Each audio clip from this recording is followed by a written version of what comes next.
Bonjour, ici Michel pour actualité-dvd.com et aujourd'hui je vous parle du film White Christmas de Michael Curtiz, sorti en combo Blu-ray et DVD chez Paramount le 14 octobre 2014 et mettant en vedette Bing Crosby, Danny Kaye, Rosemary Clooney et Vera Ellen.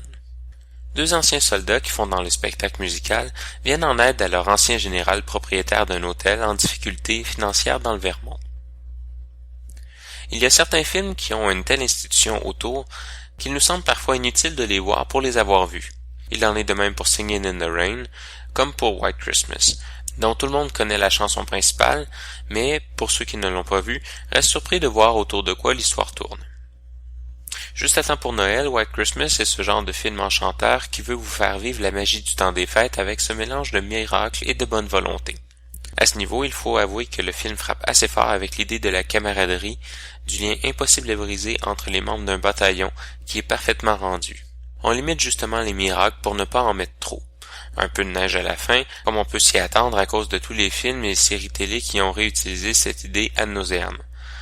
On se concentre plutôt sur la bonne volonté humaine et les bons sentiments qui viennent de l'envie de faire plaisir, de rendre hommage. Malheureusement, White Christmas a un peu mal vieilli.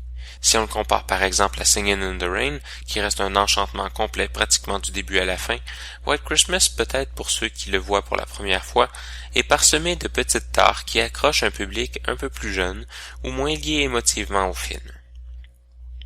Certaines longueurs se font sentir dans le film, surtout dans la première moitié, où on se demande un peu où le récit s'en va. Certaines chansons ont aussi de la difficulté à intéresser. Il faut dire que dans le temps, il suffisait que Bing Crosby ouvre la bouche pour que tout le monde soit fasciné. Aujourd'hui, le crooner qui n'a rien perdu de son talent ne vient peut-être pas chercher le public aussi facilement. Mais la faute la plus apparente est le casting féminin de piètre qualité. Alors qu'on peut pardonner un jeu peu senti à Rosemary Clooney, Vera Ellen qui, pendant les scènes de danse, regarde constamment la caméra en tentant de faire un sourire photographique artificiel, agace au plus haut point. Malgré un talent de danse tout de même présent, elle gâche malheureusement plusieurs scènes de cette manière, comme si elle utilisait le film comme un faire-valoir. Heureusement, le tout est contrebalancé par la voix de Bing Crosby et par le comique naturel de Danny Kaye, qui réussissent à crever l'écran par moments, que ce soit par la première version de la chanson White Christmas ou par des répliques bien rythmées de Danny Kaye. Pour le Blu-ray, le film est présenté en haute définition 1080p, en anglais DTS HD Master Audio 5.1 et mono DTS Master Audio restauré.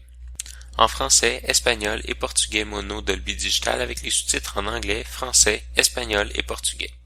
Pour le DVD, le film est présenté en format d'image 16:9, en anglais Dolby Digital 5.1 et mono Dolby Digital restauré.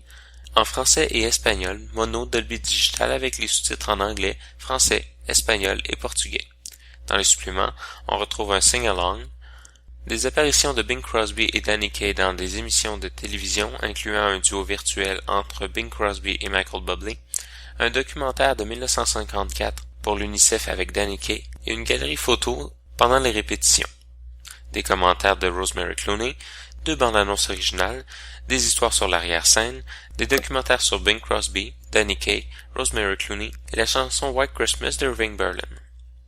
En conclusion, je dirais que White Christmas reste un incontournable du temps des fêtes. Un incontournable qui va peut-être aller chercher les plus nostalgiques, plus qu'un réel nouveau public. Mais avec un enchantement senti comme on le faisait dans les comédies musicales des années 50. Malgré ses défauts, White Christmas a encore beaucoup de qualités à apprécier. C'était Michel, je vous remercie et bon visionnement.